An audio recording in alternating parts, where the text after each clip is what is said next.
सर्वप्रथम आपण छोट्या छोट्या गणितापासून सुरू करूया, म्हणजे तुम्हाला अजून चांगलं लक्षात येईल आणि जे बिगिनर आहेत त्यांना पण काही अडचण जाणार नाही. लक्षात घ्या मित्रांनो, जर तुम्हाला 2 अंकी बेरीज दिलेली असेल तर लक्षात घ्या सर्वात प्रथम तुम्हाला दशक स्थानचे जे अंक आहेत त्यांची आधी बेरीज करायची आहे. ठीक आहे, तर 7 आणि 4 11 होतात. 11ला फक्त एक 0 द्या, आपण तोंडीही करू शकतो बरं का. 7 आणि 4 11, 11वर एक 0 द्या म्हणजे 110 झाले आणि याच्यामध्ये 6 आणि 3 9 मिळवा म्हणजे 110 आणि 9 म्हणजे 119 ह्याचं उत्तर झालं बघा. सरळ अशा पद्धतीने उत्तर काढायला शिका तुम्ही. आता पुढचं बघा, इथं काय आहे, दशक स्थानची बेरीज करा आधी. 5 आणि 7 12 म्हणजे 12वर एक 0 द्या, 120 होतील आणि 120 मध्ये 8 आणि 7 14 मिळवा. 120 मध्ये 14 मिळवले म्हणजे 130 आणि 4 134 उत्तर येईल याचा 134. जेव्हा तुम्ही ह्याची प्रॅक्टिस करणार तेव्हा तुम्हाला असे गणित सोडवायला सोपे जातील. लक्षात घ्या कसं करायचं आहे. आता तुम्हाला इथं सगळ्या दशक स्थानच्या अंकांची बेरीज करा जशी वर केलं होतं. ठीक आहे, तर पहा इथे 4 आणि 3 7 आणि 2 9 आणि 4 13 13 आणि 9 22 आणि 8 30 आणि 6 36 आणि 9 45. तर 45 वर एक 0 द्या आधी. आता दशक स्थानच्या अंकाची बेरीज करा. 8 आणि 6 14 आणि 7 21 आणि 7 28 आणि 4 32 आणि 9 41 आणि 7 48 आणि 3 51. तर 51 ह्याच्यामध्ये मिळवायचं आहे म्हणजे सरळ सरळ 450 अधिक 50 म्हणजे 500 आणि 500 मध्ये 1 मिळवा 501 हे झालं याचं उत्तर. आहे की नाही सोपं. आता पुढचं पहा, एक तुम्हाला दाखवतो 3 अंकी बेरीज आपण कशी करूया. जर तुम्ही आधीची सांगितलेली बेरीज पूर्ण करू शकले, आधी ह्याची प्रॅक्टिस करा मग ह्याची प्रॅक्टिस करा, असे गणित भरपूर सोडून पहा आणि एवढं शिकल्यानंतर तुम्ही ह्या 3 अंकी बेरजेकडे जा. तुम्हाला इथेही एकदम फास्ट तुम्ही सोडू शकता. आता इथे बघा सेम पॅटर्न आहे, फक्त इथे एक अंक वाढला म्हणजे शतक स्थान. तर सर्वात प्रथम आपल्याला इथे शतक स्थानापासूनच बेरीज करावं लागेल. तर 5 आणि 3 8 8 लिहिल्यानंतर 8 वर 2 0 द्यायचे आहेत. जेवढे अंक समोर आहेत तेवढे 0. आता इथे 4 आहे आणि इथं 8 आहे. 8 आणि 4 12 12वर एक 0 द्या. तर 12वर एक 0 द्यायचा आहे. आता पुढे 9 7 16 16वर एकही 0 द्यायचं नाही. सरळ सरळ बेरीज अशी करण्यापेक्षा सरळ सरळ अशी करा. 8 आणि 1 9 म्हणजे 900 920 920 मध्ये 16 मिळवा 936 झालं याचं उत्तर 936. पुढचं पहा, एक थोडा आता मुद्दा मोठा घेतलेला आहे. तुम्ही 3 अंकी 2 संख्यांची बेरीज जास्तीत जास्त करून बघा, मग तुम्ही ह्या संख्यांकडे या म्हणजे जिथे जास्त संख्या असतील तिथं. आता इथं सेम पॅटर्न फॉलो करा. 7 आणि 3 10 आणि 5 15 आणि 6 21 21 वर 2 डिजिट आहेत म्हणून 2 0.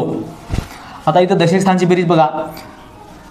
5 आणि 8 13 आणि 7 20 आणि 8 28 28 वर एकच 0 द्या. आता 8 आणि 8 16 आणि 1 17 17 आणि 3 20 20 आणि 4 24. बस बेरीज उभी नका करू, बेरीज सवय ठेवा की 2100 100 मध्ये 200 मिळवा म्हणजे 2100 प्लस 200 म्हणजे 2300 2300 मध्ये 80 मिळवा 2380 आणि हे 24 म्हणजे 2404 2404 हे उत्तर येईल. ह्याच्यामध्ये तुम्हाला बघा इथं 5 आहे आणि इथं 3 आहे, इथं 4 आहे, इथं 2 आहे, इथं 8 आहे, इथं 9 आहे. असा पॅटर्न असल्यावर बेरीजच करायची गरज नाही. फक्त एक काम करायचं, अंकाची बेरीज करा. 5 आणि 3 8 8ला 11 नको ना म्हणजे 11 8 88 बस उत्तर झालं. आहे की नाही. आता पुढचं पहा, अंकाची बेरीज करा. 4 आणि 2 6 11 सखा 66 11 गुणायचं आहे बेरजेला. अंकाच्या बेरजेला 11 गुणायचं आहे. पण कधी 11 गुणायचं असते अंकाच्या बेरजेला? जेव्हा हा अंक असा रिपीट फॉलो झाला तर, म्हणजे 5 3 3 5 4 2 2 4 असा पॅटर्न असल्यावरच हे काम करायचं आहे तुम्हाला आणि फास्ट बेरीज होईल. आता बघा इथं अशी बेरीज करण्यापेक्षा 8 आणि 8 16 17 असं कॅरी देऊन वगैरे असं करण्यापेक्षा सरळ सरळ काय करायचं, 8 आणि 16 आणि 1 17 17 म्हणजे 17 गुणिले 11 करा 17 10 170 आणि 17 1 17 म्हणजे 170 अधिक 17 म्हणजे 187 उत्तर झाला. 187 उत्तर. हे सुद्धा एक पॅटर्न आहे. अशा पॅटर्नचे गणित दिसले की टेन्शन नाही घ्यायचं, सरळ सरळ बेरीज कशी उडवायची पहा. आता इथं सगळीकडं 2 बघा, 1 वेळा आहे, 2 वेळा आहे, 3 वेळा आहे, 4 वेळा आहे. एकही वेळा गाळलेला नाही, बरोबर क्रमवार आहे म्हणजे पॅटर्न आहे. पॅटर्न फॉलो केला तर आता एक काम करायचं आहे, ह्या 2चा पाडा म्हणायचा. ठीक आहे, 2चा पाडा शेवटचा अंक म्हणजे इथे 4 वेळा, जास्तीत जास्त 4 वेळा 2 आहे ना, 2चा पाडा 4 वेळा म्हणा. 2 चौक 8, मग अलीकडे या 2 त्रिक 6, मग 2 दुनी 4 आणि 2 एक 2 म्हणजे अशा साईडनं तुम्हाला गुणाकार करत जायचा आहे. बस हो का नाही. आता पुढे बघा, आता ह्याच्यामध्ये आहे मजा, कारण इथं 6 आहे 3 वेळा. मग 6चा पाडा पहिले 3 वेळा बनावा लागेल म्हणजे 3 पर्यंत, मग 2 पर्यंत, मग 1 पर्यंत, पण असं म्हणत डावीकडे जावं लागेल. ठीक आहे, तर आता 6 त्रिक 18, हातचा 1, 6 दुनी 12 आणि 1 13, हातचा 1, 6 1 6 आणि 1 7 738 हे झाले याचं उत्तर. ह्यासाठी तुम्हाला सराव करावा लागेल. बिना सरावाचं तुम्ही डायरेक्ट एवढं कोणी शिकू शकत नाही, लक्षात घ्या. सराव असल्याशिवाय सोपं होणार नाही. आता पुढचं पहा, एक 5 किती वेळा आहे? 4 वेळा. म्हणून मी 5चा पाढा म्हणणार. पहिलं 5चा पाढा किती वेळा म्हणणार? 4 पर्यंत म्हणणार. ठीक आहे. 5 चोक 20, हातचे 2.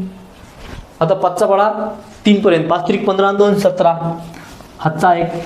5 दोन्ही 10 आणि 1 11, परत हातचा 1. 5 1 5 आणि 1 6, 170. हे झालं उत्तर. इथं क्रमवार 10 संख्या आहेत. मला कसं ओळखू आलं? तुम्हाला कसं ओळखू येणार? बघा, 621 22 23 इथं क्रमवार दाखवलेला आहे, डॅश डॅश केलेला आहे आणि शेवटची संख्या आहे 630.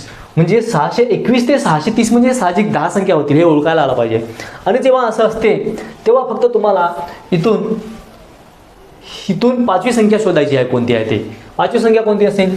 625 आणि शेवटी त्याच्यावर एक वेळा 5 लिहा.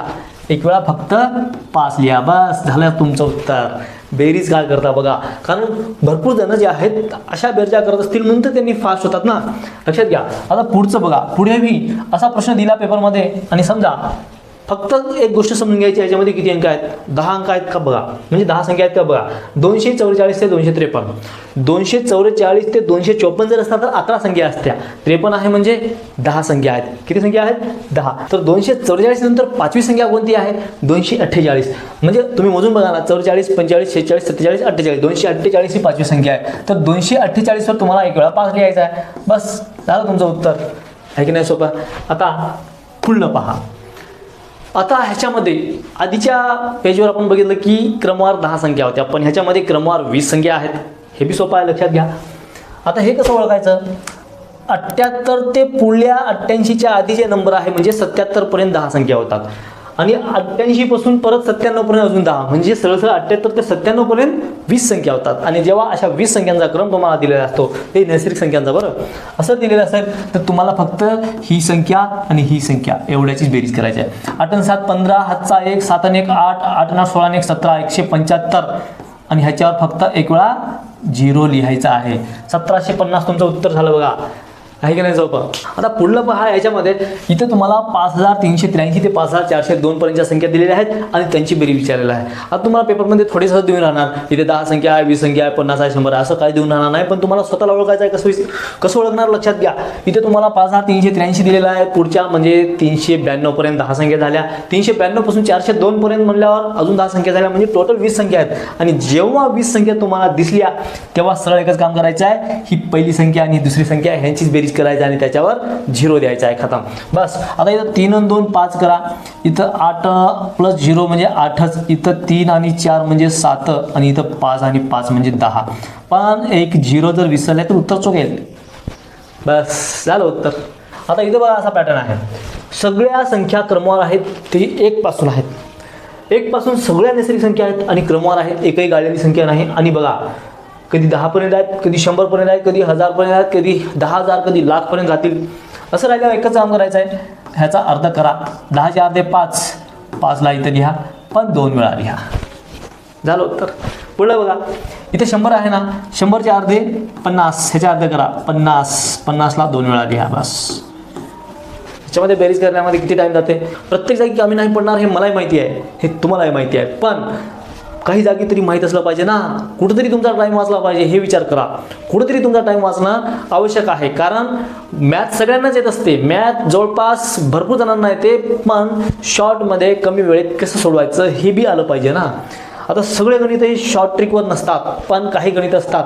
पण जिथं वापरायचं असते ना तिथं वापरावं लागते, कारण त्यामुळे काही जणांचा टाईम वाचतो आणि काही जणांचा टाईम कमी पडून जातो, असं नुकसान होत असते. त्यामुळे तुम्हाला अशा गोष्टी शिकणं भरपूर गरजेचं आहे, हे लक्षात घ्या. तुम्ही शालेय विद्यार्थी असाल, तुम्ही कॉलेजचे असाल, तुम्ही स्पर्धा परीक्षेची तयारी करणार असाल, तरी लक्षात ठेवा, कॅल्क्युलेशन फास्ट असल्याशिवाय तुम्ही मॅथमध्ये किती तरबेज असले पण कॅल्क्युलेशन जर फास्ट नसेल ना, तुम्ही मागे पडसाल, हे लक्षात घ्या. ठीक आहे ना. आता इथं कसं होईल? ह्याच्या अर्थ म्हणजे 500, 500ला 2 वेळा लिहा. बस उत्तर झालं. आहे काही प्रॉब्लेम आहे?